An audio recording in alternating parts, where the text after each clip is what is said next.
Good afternoon and welcome into another edition of Loggers Live. My name is Chris Goodell. I'm in pinch hitting for Chris Calloway here today, who is away on some special trip to Rochester. And of course, to my right, our skipper, field manager Brian Lewis. Coach, happy holidays. How are you? Yeah, same to you. Great to be back. Another Loggers Live. It is. A little white stuff outside today. Yeah, I guess winter's officially here. Snow is on the ground, so we probably won't see the grass on the field until March, I guess now. Unfortunately, but we'll have to live vicariously through pictures, Loggers Live, and watch some video and talk about guys we got coming in. Because today, more announcements on some incoming Logger players. Excited, we'll be sharing that and diving into it here in a little bit as well. But want to encourage any of you that are watching now on Facebook Live or Instagram, if you want to send us your questions while we're on Facebook, or excuse me, while we're doing Loggers Live, please feel free to do so. And our guru behind the camera there, Brandon Oswald, will be sure to share your questions with us. So shoot them to us here at any point. We are live at Logger headquarters here, 1225 Caledonia Street in Old Town North, where we're open Monday through Fridays 8 to 5. And of course, speaking of the holidays, Coach, here in Logger headquarters, great time to do some shopping. 2 weeks, guys, until Christmas, so plenty of time, right? I know you've got all yours done. Plenty of time. No, I saved mine until about the 23rd, 24th. Oh, well, we got plenty of time. Plenty of time. Well, lots of options in here, of course.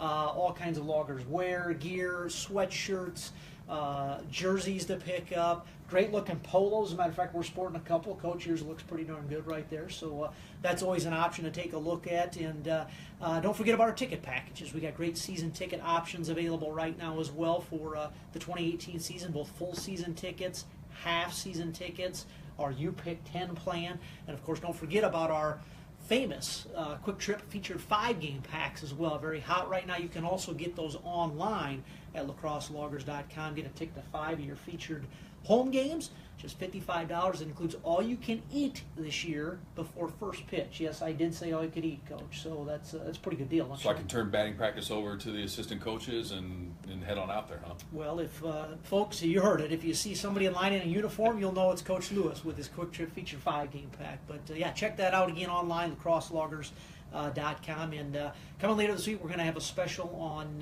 Logger gift cards as well, so stay tuned for that. But let's get into the action here, because earlier today, our Crack Media Relations Coordinator, Colton Andreessen, sent out a press release on our latest player signings, and we've got a couple more returnees. Of course, last week, Corey Lee and Grant Judkins we welcomed back on the position player side, and today we're excited to welcome back a pair of right-handers, one from Duke in big right-hander Hunter Davis, and another right-hander from right here, University of Wisconsin Lacrosse, in Mason Mcmahon. So, Coach, let's start with Hunter Davis. We had the pleasure of having him here all year last year. Big righty that has got a live arm and a ball that doesn't go very straight very often. No, which is it's a good thing, obviously, that his ball has so much movement on it, but it can be tough at times for him to control and really spot up where he wants it to go. But I think we all felt, as the season went on, he really grasped the right way to do it, to get more control. He worked real hard with our pitching coach, Tom Kinney, through the course of the year to develop his control. And in my opinion, those last maybe 3 or 4 weeks of the season, he was probably one of the top 5 pitchers in the North Division, in my opinion. So it's going to be huge to get him back out there, no matter what role he settles into. You're talking about a guy that can run it up there potentially 93, 94 miles an hour at times with a I think what got overlooked with him was how good his slider was, because he was either throwing a really hard fastball, and you were talking about the live arm, or he was struggling with his command at times, and you were talking about how can we fix that to get his command. And I think the thing that got overlooked was how good his slider really was. What's also going to be interesting with him and Duke, he's on a really good Duke team. So right. Look ahead to the spring here. We obviously know a number of the members of the Duke Blue Devils, but they're going to be a team to be reckoned with in the ACC. Yeah, for sure. I mean, that's a team, it might be a little bit of a stretch today to say that they could be Omaha-bound, but I don't think as the season goes on that it would be too much of a stretch to say they have a chance to do that. You look at their outfield, obviously we're familiar with Griffin Conine here in Lacrosse and Kenny Taylor, but they have a potential to have 3 top 5 round draft picks in that outfield, in my opinion. So probably the best outfield in the ACC when you look at it top to bottom. So you mentioned Griffin Conine, the draft list starting to come out and surface on the internet nowadays, and we've seen several. One just last week came out, had Griffin at number 19 overall, first-round pick.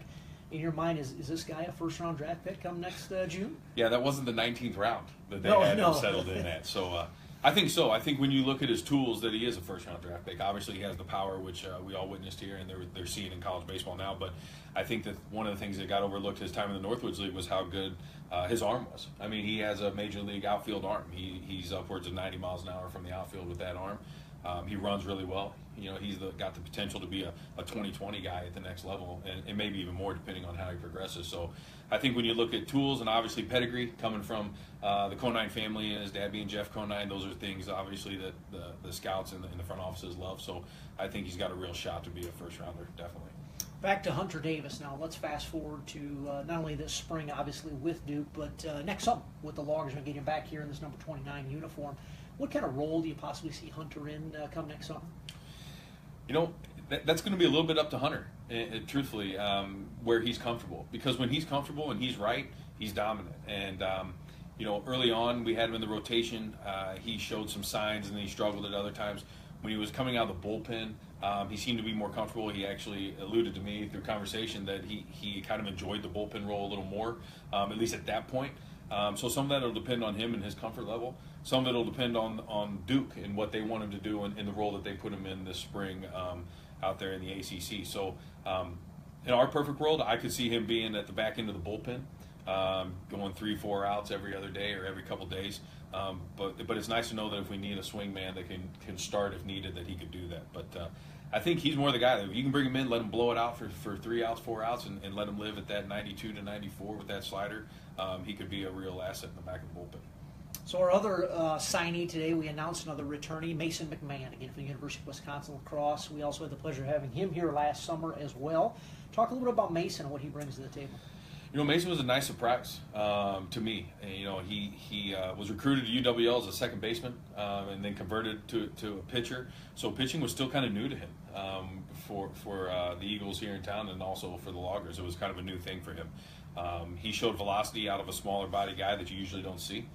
You know, he lived upwards of 88 miles an hour, touching 91. And when his breaking ball was right, it was a very, very good curveball. It had a lot of downward tilt on it. Could get a lot of swings and misses with it. He's a strikeout pitcher out of almost like a Roy Oswalt. You know, not to go too far over the head with that analogy, but a small guy out there, you don't expect that out of his arm.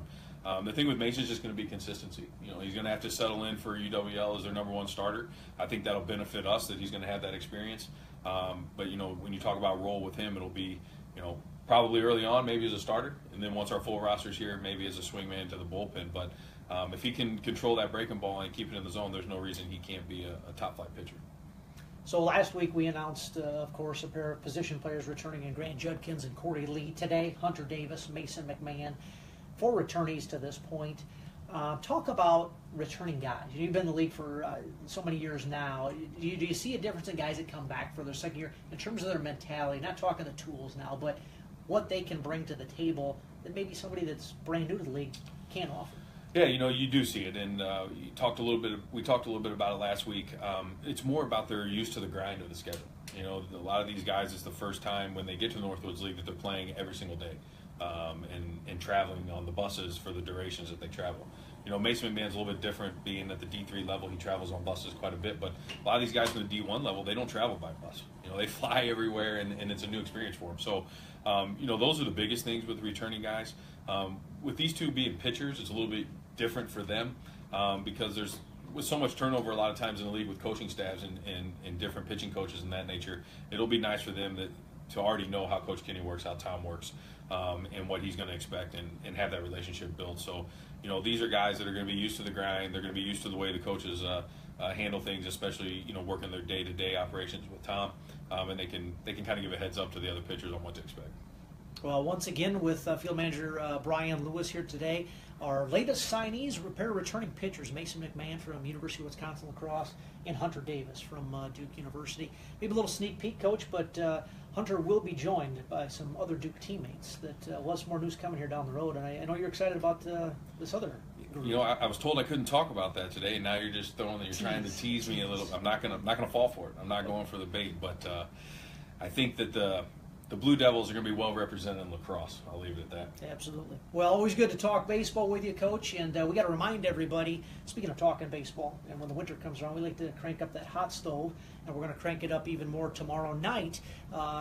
Tuesday night, over to Tom Sawyer's on the Island. The 12th season of Talking Baseball returns. Of course, our all baseball radio talk show. We're live at Tom Sawyer's on the Island from 5 to 7 p.m. You can also listen on the Logger Nation station, Eagle 102.7 FM.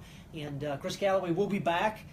Thankfully, we'll have a professional in tow there to run the ship and host it. And always look forward to talking baseball over there with Dan Nelson and crew.